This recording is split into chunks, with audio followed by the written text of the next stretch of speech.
Shalom. I am Elise Shainbrown, the Director of Holocaust Education for the Jewish Federation of Greater Metro West. Together with our partners at the Kean University's Holocaust Resource Center, I am happy to welcome all of you here today, and we thank you for joining us once again. Often in the world of Holocaust education, we question if the ever-popular term, never forget, is truly working. And although recent events in Ukraine have shocked and saddened us, we have also witnessed the great effects of strong Holocaust education and a focus on never forget taking place around the world as we are seeing war rage once more in Europe. In recent weeks, I have read article upon article expressing the kindness of strangers and what they have been doing to aid those in need in Ukraine. One that struck me greatly was titled, "Holocaust Survivors Flee from Ukraine to Germany for Safety." What an incredible twist of fate. Several thousand Holocaust survivors from Ukraine have sought safety and refuge in Germany. Those that were once children under the ravages of the Second World War are once again now in the later years of their lives facing atrocities. But this time, those same victims that went through the unimaginable as the Nazis tore at the very core of their lives are now finding a chance to survive in the heart of what was once the Nazi regime. At times, it is unfathomable to think that this is taking place once more, and our hearts are torn when we hear the news of these survivors and countless others suffering again. But we also marvel at the changes we have seen in Germany, other European nations, and across the world at large, as we have come together to do what we can to help, providing aid that was almost impossible to find during the Holocaust. On the eve of Yom HaShoah, we joined together to remember and to commemorate the 6 million Jews and 6 million others that perished at the hands of the Nazis. We also joined together to honor all those that survived to ensure that never forget could become a reality. I am so deeply saddened that the Holocaust survivors around the world have had to witness destruction and war once again, yet also so incredibly grateful that they have lived to see their message carry forth to the next generation. It is truly a blessing that after 2 years completely apart, that we are able to have Holocaust survivors with us today to light candles in memory of all those that perished, along with hearing from Rabbi Aaron Glazer and Cantor Perry Fine. Rabbi Glazer will now share a few remarks.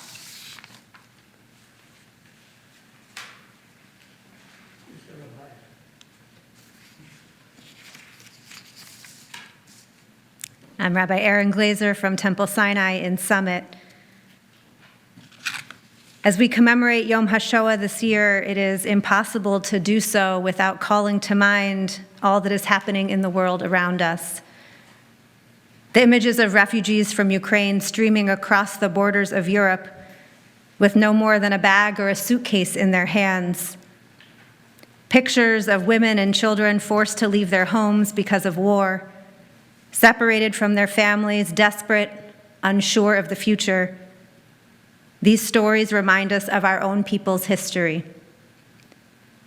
On Yom HaShoah, we call out the evil of the Nazis, and we urge the world not to forget the terror, displacement, and devastation of the Holocaust, the consequences of hatred and bigotry, and the dangers of authoritarian leadership. We remember the millions of individual souls who were murdered. We say their names, we light their candles, we hold on to memories, and we carry them in our hearts. We remember and honor those who survived, the ones who can tell the story of both horror and hope, of what it takes to keep living. And we remember the rescuers, those who risked their own lives to do what was right and just. On Yom HaShoah, we remember them all.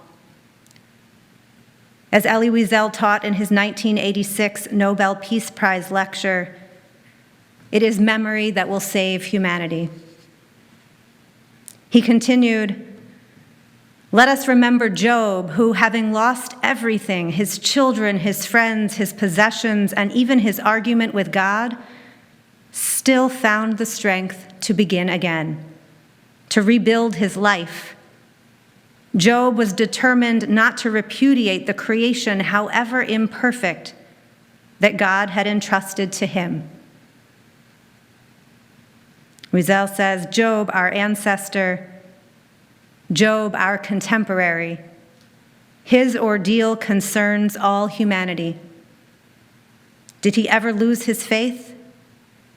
If so, he rediscovered it within his rebellion.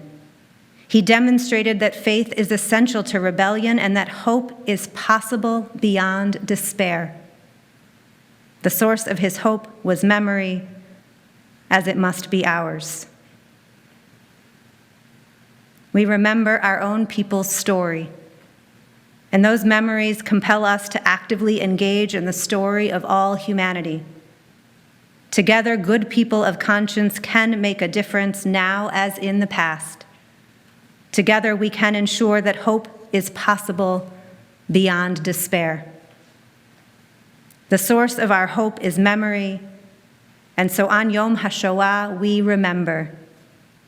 It is my honor to welcome the survivors from our community who will remember by participating in our candle lighting ritual.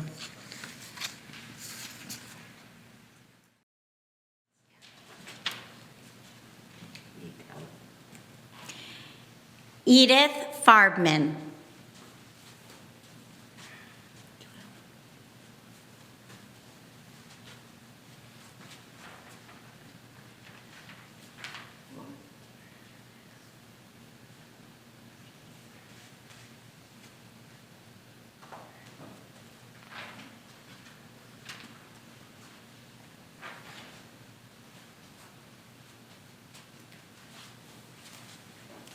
Geeta Mann.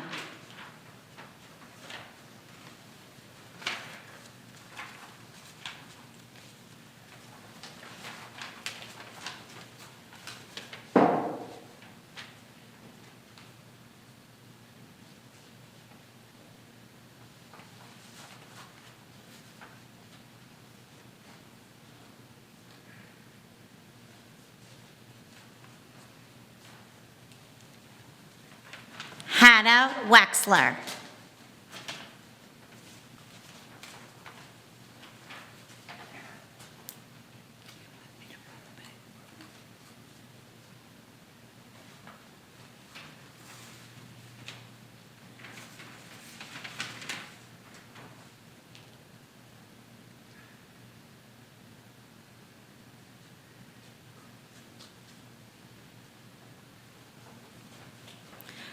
Professor Susan Letterman.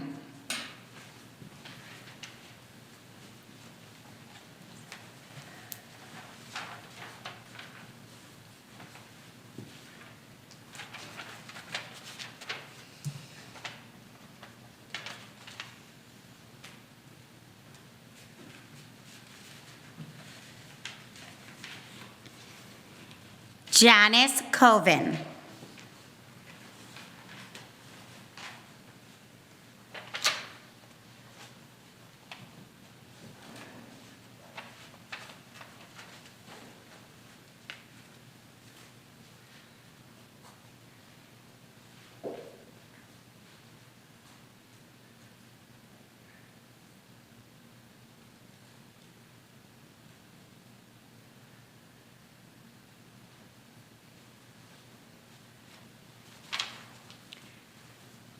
Fred Heyman.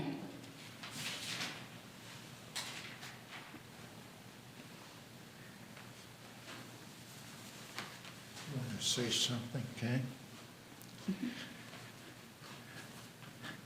I light this candle on behalf of all the people that were murdered by Adolf Hitler.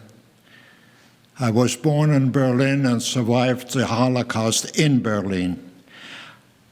In lighting this candle, I have a silent prayer for all the wonderful people and citizens in the Ukraine that are going through what I went through.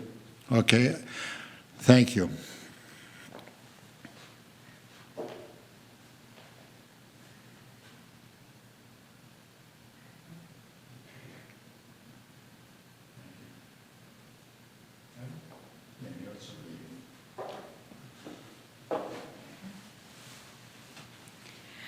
Professor Peter Angler.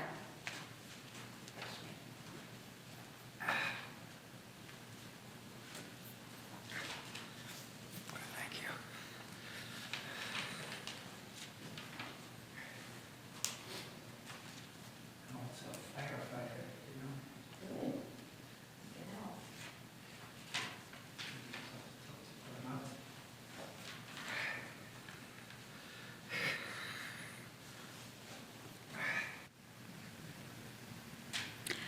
Saul Spearer.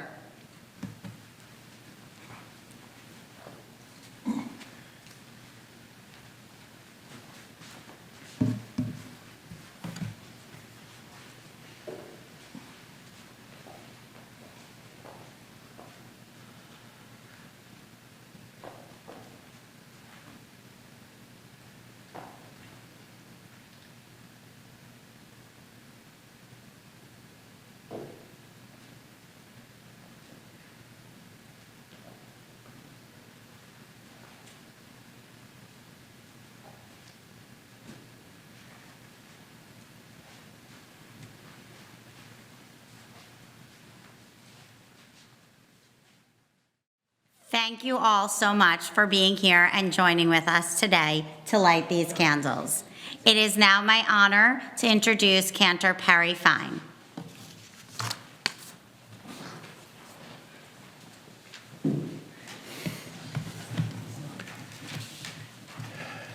Elie Wiesel, Nobel laureate, witness, voice of conscience. When speaking of the Shoah, would often recall a tune he learned as a youth growing up in the shtetl, a haunting melody which he himself used to sing, a song of faith, be'emunah shlema, in the coming of the Mashiach, of the Messiah, and the hope of a better world. Ani ma'amin be'emunah shlema, I believe with complete faith in the coming of the Messiah.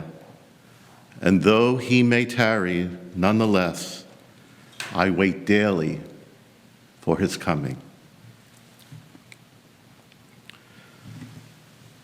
Ani ma'amin be'emunah shlema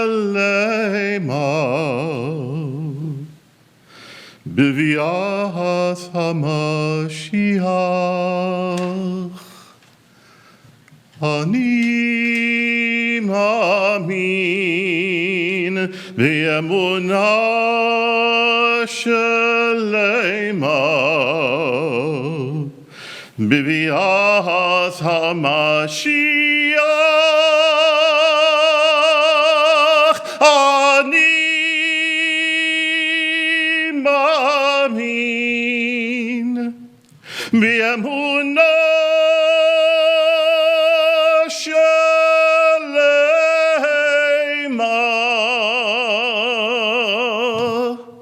b'vias HaMashiach. Ve'afal pi shayit mameya achake lo b'chol yom shavot. Ve'afal pi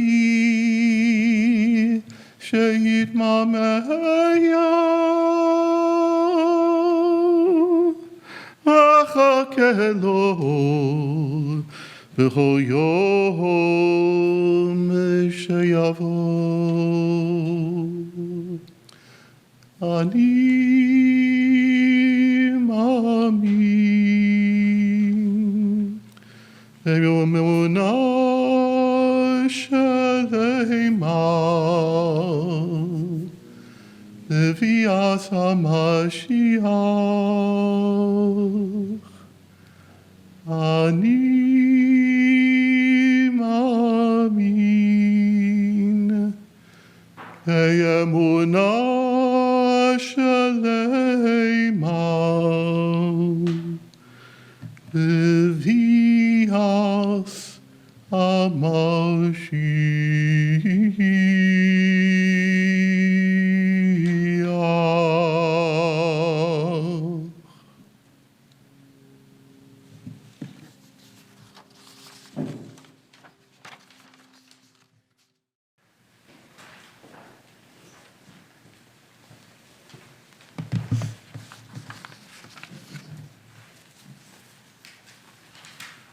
Mourners Kaddish for this Yom HaShoah. Yitgadal, Auschwitz, V'yitkadash, Lodz, Shemei Rabbah, Ponar, Be'alma Divra Chirute, Babi Yar, V'yamlich Malchute, Madanik, V'chayechon Uv'yomechon, Birkenau, Uv'chayedechol Beit Yisrael, Kovno, Ba'agala Uvizman Kariv, Yanovska, V'imru Amen. Yehei Shmei Rabbah Mevarach, Le'alam Omei Almaya, Yitbarach V'yishtabach, Theresienstadt, V'yitpa'ar V'yitromam, Buchenwald, V'yitnaseh V'yitadar, Treblinka, V'yitaleh V'yitalal, Vilna, Shemei de Kudusha B'richu, Bergen-Belsen, Le'elah, Mauthausen, Min Kol Birchata V'shirata, Dachau, Tushbechata V'nechemata, Minsk, Da'amiran Be'alma, Warsaw, V'imru Amen. Yehei Shlama Rabba Min Shemaya, V'chayim Aleinu V'al Kol Yisrael, V'imru Amen. Oseh Shalom B'mromav, Hu Ya'aseh Shalom, Aleinu V'al Kol Yisrael, V'imru Amen.